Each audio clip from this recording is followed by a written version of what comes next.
ഏവർക്കും പുതിയൊരു വീഡിയോയിലേക്ക് സ്വാഗതം. OBC, OEC ജനറൽ കാറ്റഗറിയിൽ പെടുന്ന ആൾക്കാരുടെ ജാതി സർട്ടിഫിക്കറ്റ് അഥവാ കാസ്റ്റ് സർട്ടിഫിക്കറ്റിന് എങ്ങനെയാണ് അപേക്ഷിക്കേണ്ടത് എന്നുള്ള വീഡിയോ ചാനലിൽ ചെയ്തിട്ടുണ്ടായിരുന്നു. ഈ വീഡിയോ നമ്മൾ കാണിക്കാൻ പോകുന്നത് SC/ST കാറ്റഗറിയിൽ പെടുന്ന ആൾക്കാരുടെ ജാതി സർട്ടിഫിക്കറ്റ് അഥവാ കമ്മ്യൂണിറ്റി സർട്ടിഫിക്കറ്റിന് എങ്ങനെയാണ് അപേക്ഷിക്കേണ്ടത് എന്നുള്ളതാണ്. നേരെ വീഡിയോയിലേക്ക് പോകാം.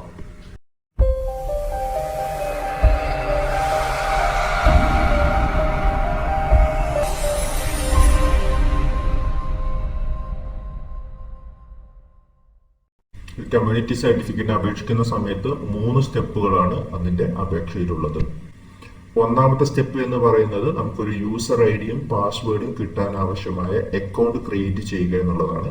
അതെങ്ങനെയാണ് ചെയ്യേണ്ടതെന്നുള്ള വീഡിയോ ചാനലിൽ ചെയ്തിട്ടുണ്ട്. അതിന്റെ ലിങ്ക് ഞാൻ ഡിസ്ക്രിപ്ഷനിൽ കൊടുത്തേക്കാം. രണ്ടാമത്തെ സ്റ്റെപ്പ് ആപ്ലിക്കൻ രജിസ്ട്രേഷൻ ആണ്. മൂന്നാമത്തെ സ്റ്റെപ്പ് ആപ്ലിക്കേഷൻ സമർപ്പിക്കുക എന്നുള്ളതാണ്. ഓൾറെഡി രജിസ്ട്രേഷൻ കംപ്ലീറ്റ് ചെയ്ത് യൂസർ ഐഡിയും പാസ്വേഡും കയ്യിലുള്ളവരാണെങ്കിൽ നേരിട്ട് രണ്ടാമത്തെ സ്റ്റെപ്പിലേക്ക് പോകാവുന്നതാണ്.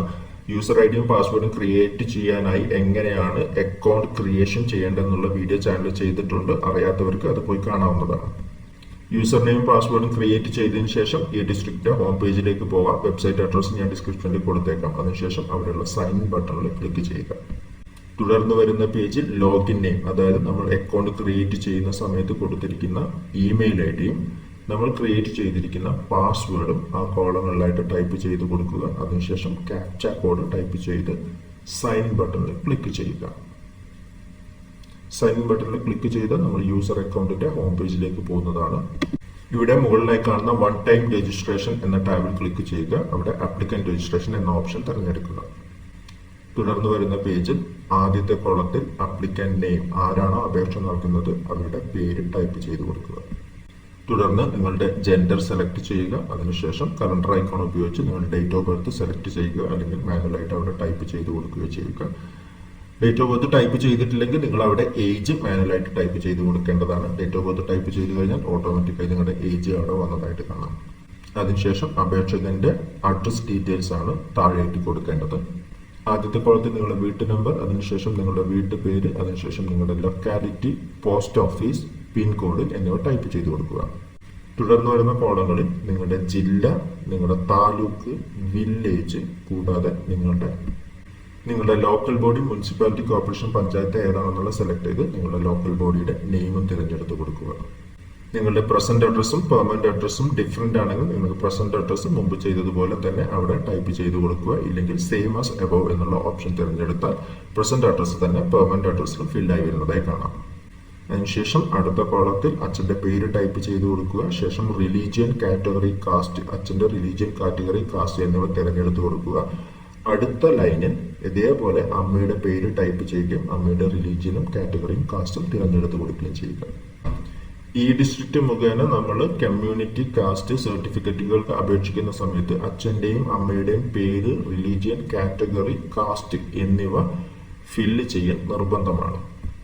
അടുത്തായ അപേക്ഷകന്റെ മാരിറ്റൽ സ്റ്റാറ്റസ് തിരഞ്ഞെടുത്തതിന് ശേഷം ഗാർഡിയന്റെ പേര്, രക്ഷിതാവിന്റെ പേര് നിങ്ങൾക്ക് താല്പര്യമുണ്ടെങ്കിൽ അവിടെ ഫില്ല് ചെയ്ത് കൊടുക്കാവുന്നതാണ്. ശേഷം താഴെയായി നിങ്ങളുടെ mobile number, ration card number, കൂടാതെ ആധാർ നമ്പറും ടൈപ്പ് ചെയ്ത് കൊടുക്കുക. അതിനുശേഷം താഴെയായി വരുന്ന അഗ്രി എന്ന ബട്ടണിൽ ചെക്ക് മാർക്ക് ചെയ്തതിനു ശേഷം ചെക്ക് ഡ്യൂപ്ലിക്കേറ്റ് എന്ന ബട്ടണിൽ ക്ലിക്ക് ചെയ്യുക. ഡ്യൂപ്ലിക്കേറ്റ് ആപ്ലിക്കേഷൻ ഒന്നും ഇല്ലെങ്കിൽ വെരിഫൈഡ് എന്ന് പറഞ്ഞുകൊണ്ട് ഒരു ബോക്സ് ഓപ്പൺ ആയി വരുന്നത് കാണാം. ഓക്കെ പ്രസ് ചെയ്യുക. അതിനുശേഷം സബ്മിറ്റ് ബട്ടണിൽ ക്ലിക്ക് ചെയ്യുക. അപ്പോൾ രജിസ്ട്രേഷൻ സക്സസ്ഫുൾ ആയി എന്ന് പറഞ്ഞുകൊണ്ട് ഒരു മെസ്സേജ് ഓപ്പൺ ആയി വരുന്നത് കാണാം. നിങ്ങളുടെ രജിസ്ട്രേഷൻ നമ്പർ അവിടെ മെൻഷൻ ചെയ്തിട്ടുണ്ടാകും. അവിടെ ഓക്കെ പ്രസ് ചെയ്ത് കൊടുക്കുക.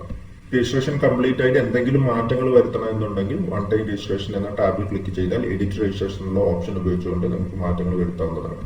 കൂടാതെ ഈ അപേക്ഷകനുമായി ബന്ധപ്പെട്ട എന്തെങ്കിലും ഡോക്യുമെന്റ്സ് അപ്ലോഡ് ചെയ്യേണ്ടതായിട്ടുണ്ടെങ്കിൽ അപ്ലോഡ് ഡോക്യുമെന്റ്സ് എന്നുള്ള ബട്ടണിൽ ക്ലിക്ക് ചെയ്തതിനു ശേഷം രജിസ്ട്രേഷൻ നമ്പർ എന്നുള്ള കോളത്തിൽ നിന്നും ആ അപേക്ഷകന്റെ പേര് സെലക്ട് ചെയ്യുക. അതിനുശേഷം താഴേക്ക് വരുന്ന ഓപ്ഷനുകളിൽ നിന്നും നിങ്ങൾക്ക് ആവശ്യമുള്ള എന്തെങ്കിലും ഡോക്യുമെന്റ്സ് അപ്ലോഡ് ചെയ്യണമെങ്കിൽ അപ്ലോഡ് ചെയ്ത് കൊടുക്കാൻ സാധിക്കുന്നതാണ്. ഉദാഹരണത്തിനായി ആധാർ കാർഡ് അപ്ലോഡ് ചെയ്യാനായി ആ ഒരു ഡോക്യുമെന്റ് നെയിമിൽ നിന്നും ആധാർ കാർഡ് സെലക്ട് ചെയ്യുക. അതിനുശേഷം തൊട്ടടുത്ത് കാണുന്ന ബ്രൗസ് ബട്ടണിൽ ക്ലിക്ക് ചെയ്യുക. ചെയ്തതിനു ശേഷം എവിടെയാണോ നിങ്ങൾ ആധാർ കാർഡ് സേവ് ചെയ്ത് വെച്ചിരിക്കുന്നത് ആധാർ കാർഡ് അറ്റാച്ച് ചെയ്ത് കൊടുക്കുക. റിമാർക്സിൽ വേണമെങ്കിൽ നിങ്ങൾക്ക് ആ ഒരു ഡോക്യുമെന്റിന്റെ പേര് മെൻഷൻ ചെയ്യാവുന്നതാണ്. അതിനുശേഷം താഴെയുള്ള അപ്ലോഡ് എന്ന ബട്ടണിൽ ക്ലിക്ക് ചെയ്ത് കഴിഞ്ഞിട്ടുണ്ടെങ്കിൽ ഈ ഒരു ഡോക്യുമെന്റ് അപേക്ഷകന്റെ അക്കൗണ്ടിലേക്ക് അപ്ലോഡ് ആവുന്നതാണ്. ഇതുകൂടാതെ നിങ്ങൾക്ക് മറ്റെന്തെങ്കിലും ഡോക്യുമെന്റ് അറ്റാച്ച് ചെയ്യണമെന്ന് തോന്നുകയാണെങ്കിൽ നിങ്ങൾക്ക് ആ ഒരു ഡോക്യുമെന്റിന്റെ നെയിമിൽ നിന്നും ആ ഡോക്യുമെന്റ് എന്താണെന്നുള്ളത് സെലക്ട് ചെയ്തതിനു ശേഷം ഇപ്പോൾ ആധാർ കാർഡ് അറ്റാച്ച് ചെയ്ത് അതേ രീതിയിൽ നിങ്ങൾക്ക് അറ്റാച്ച് ചെയ്യാവുന്നതാണ്. അപേക്ഷകനും അപേക്ഷയുമായി ബന്ധപ്പെട്ട എന്ത് ഡോക്യുമെന്റ് ഉണ്ടെങ്കിലും നമുക്ക് ഇതുപോലെ അപ്ലോഡ് ചെയ്യാവുന്നതാണ്. ഇല്ലെങ്കിൽ നമ്മൾ സർട്ടിഫിക്കറ്റിന് അപേക്ഷിക്കുന്ന സമയത്ത് അതിന്റെ രണ്ടാമത്തെ സ്റ്റെപ്പിലും നമുക്ക് അത് അപ്ലോഡ് ചെയ്യാൻ സാധിക്കുന്നതാണ്. ഇപ്പൊ നമ്മുടെ അപ്ലിക്കന്റ് രജിസ്ട്രേഷൻ കഴിഞ്ഞിരിക്കുകയാണ്. ഇനി എങ്ങനെയാണ് അപേക്ഷ നൽകുന്നതെന്ന് നോക്കാം. അപേക്ഷ നൽകാനായി സർട്ടിഫിക്കറ്റ് സർവീസസ് എന്ന ടാബിൽ ക്ലിക്ക് ചെയ്യുക. കമ്മ്യൂണിറ്റി സർട്ടിഫിക്കറ്റിന് അപേക്ഷിക്കാനായി കമ്മ്യൂണിറ്റി എന്നുള്ള ഓപ്ഷൻ തിരഞ്ഞെടുക്കുക. ഇപ്പോൾ നമ്മൾ അപേക്ഷയുടെ പേജിലേക്ക് പോകുന്നതായി കാണാം. ഇവിടെ ഈ ഡിസ്ട്രിക്ട് രജിസ്റ്റർ നമ്പർ എന്നുള്ള കോളത്തിന് താഴെയായി ഏത് അപേക്ഷകന്റെ അപേക്ഷയാണ് നമ്മൾ കൊടുക്കാൻ ഉദ്ദേശിക്കുന്നത് ആ അപേക്ഷകന്റെ പേര് തിരഞ്ഞെടുക്കുക. ശേഷം സർട്ടിഫിക്കറ്റ് പർപ്പസ് എന്നുള്ള ഓപ്ഷന്റെ താഴെയായി കേരളത്തിനകത്തുള്ള ആവശ്യങ്ങൾക്കാണോ കേരളത്തിന്റെ പുറത്തുള്ള ആവശ്യങ്ങൾക്കാണോ നിങ്ങൾക്ക് ഈ സർട്ടിഫിക്കറ്റ് ആവശ്യം എന്നുള്ളത് തിരഞ്ഞെടുക്കുക. അതിനുശേഷം താഴേക്ക് സ്ക്രോൾ ചെയ്ത് അപേക്ഷകന്റെ പേര്, കാറ്റഗറി, അതുകൂടാതെ കാസ്റ്റ് ഏതാണെന്നുള്ളത് തിരഞ്ഞെടുക്കുക. കാസ്റ്റ് സർട്ടിഫിക്കറ്റിനും കമ്മ്യൂണിറ്റി സർട്ടിഫിക്കറ്റിനും അപേക്ഷിക്കുന്ന സമയത്ത് ആകെയുള്ളൊരു വ്യത്യാസം എന്ന് പറഞ്ഞു കഴിഞ്ഞാൽ കാസ്റ്റ് സർട്ടിഫിക്കറ്റിന് അപേക്ഷിക്കുന്ന സമയത്ത് നമ്മൾ അപേക്ഷകന്റെ റിലീജിയനും കാറ്റഗറിയും കാസ്റ്റും ഫില്ല് ചെയ്തുകൊണ്ട് നമുക്ക് അപേക്ഷ നെക്സ്റ്റ് സ്റ്റേജിലേക്ക് പോകാവുന്നതാണ്. എന്നാൽ കമ്മ്യൂണിറ്റി സർട്ടിഫിക്കറ്റിന് അപേക്ഷിക്കുന്ന സമയത്ത് അപേക്ഷകന്റെയും അച്ഛന്റെയും അമ്മയുടെയും ജനന സ്ഥലം കൂടെ നമ്മൾ ഈ ഒരു അപേക്ഷയിൽ ഫില്ല് ചെയ്ത് കൊടുക്കേണ്ടതായിട്ട് വരും. അതിനായി അപ്ലിക്കന്റ് എന്നുള്ള ഓപ്ഷന് നേരെയായി അപേക്ഷകൻ ജനിച്ച സ്റ്റേറ്റ്, ഡിസ്ട്രിക്ട്, താലൂക്ക്, വില്ലേജ് എന്നിവ സെലക്ട് ചെയ്ത് കൊടുക്കുക. ഇതേപോലെ തന്നെ അപേക്ഷകന്റെ അച്ഛനും അമ്മയും ജനിച്ച വില്ലേജ് ഏതാണെന്നുള്ളത് സെലക്ട് ചെയ്ത് കൊടുക്കുക. അതിനുശേഷം താഴെയുള്ള സേവ് ആൻഡ് ഫോർവേഡ് എന്ന ബട്ടണിൽ ക്ലിക്ക് ചെയ്യുക. അപേക്ഷയുടെ രണ്ടാമത്തെയും മൂന്നാമത്തെയും സ്റ്റെപ്പ് കംപ്ലീറ്റ് ചെയ്യാൻ പറഞ്ഞുകൊണ്ടുള്ള മെസ്സേജാണ്. ആ ഒരു മെസ്സേജിൽ ഓക്കെ ക്ലിക്ക് ചെയ്ത് കൊടുക്കുക. അതിനുശേഷം നിങ്ങൾ ആവശ്യമായ ഡോക്യുമെന്റ്സ് അപ്ലോഡ് ചെയ്ത് കൊടുക്കുക എന്നുള്ളതാണ്.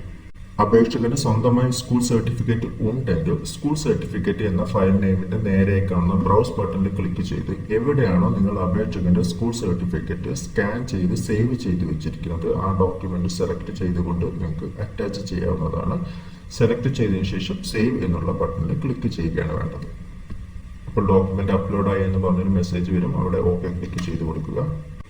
ഇനി അപേക്ഷകന് സ്വന്തമായി സ്കൂൾ സർട്ടിഫിക്കറ്റ് ഇല്ലെങ്കിൽ any relevant document certificate cast എന്നുള്ളതിന്റെ നേരെയായി അപേക്ഷകന്റെ അച്ഛന്റെ സ്കൂൾ സർട്ടിഫിക്കറ്റ് അറ്റാച്ച് ചെയ്ത് കൊടുക്കാവുന്നതാണ്.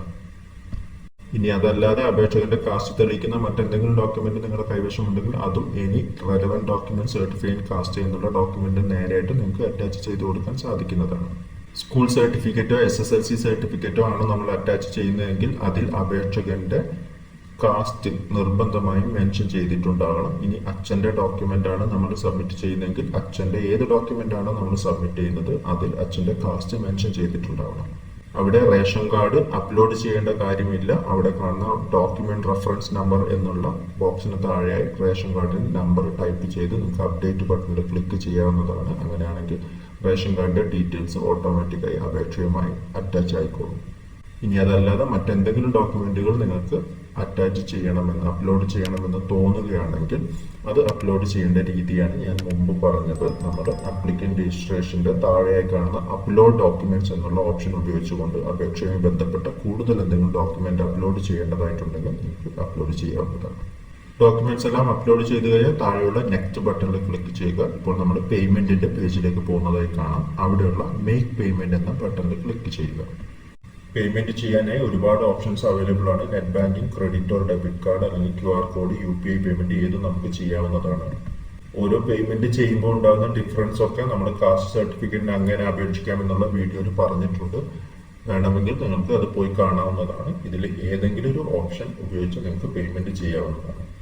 പേയ്മെന്റ് ചെയ്ത് കഴിഞ്ഞിട്ടുണ്ടെങ്കിൽ ആപ്ലിക്കേഷൻ സബ്മിറ്റഡ് എന്ന് പറഞ്ഞുകൊണ്ട് നിങ്ങളുടെ ആപ്ലിക്കേഷൻ നമ്പർ സഹിതം ഒരു മെസ്സേജ് ഓപ്പൺ ആയി വരും. അവിടെ ഓക്കെ ക്ലിക്ക് ചെയ്യുക. ആ പേജിന്റെ താഴേക്ക് സ്ക്രോൾ ചെയ്ത് കഴിഞ്ഞാൽ പ്രിന്റ് ആപ്ലിക്കേഷൻ എന്നുള്ള ഒരു ഓപ്ഷൻ കാണാം. ആ ഓപ്ഷനിൽ ക്ലിക്ക് ചെയ്ത് തുടർന്ന് വരുന്ന പേജ് വീണ്ടും താഴേക്ക് സ്ക്രോൾ ചെയ്യുക.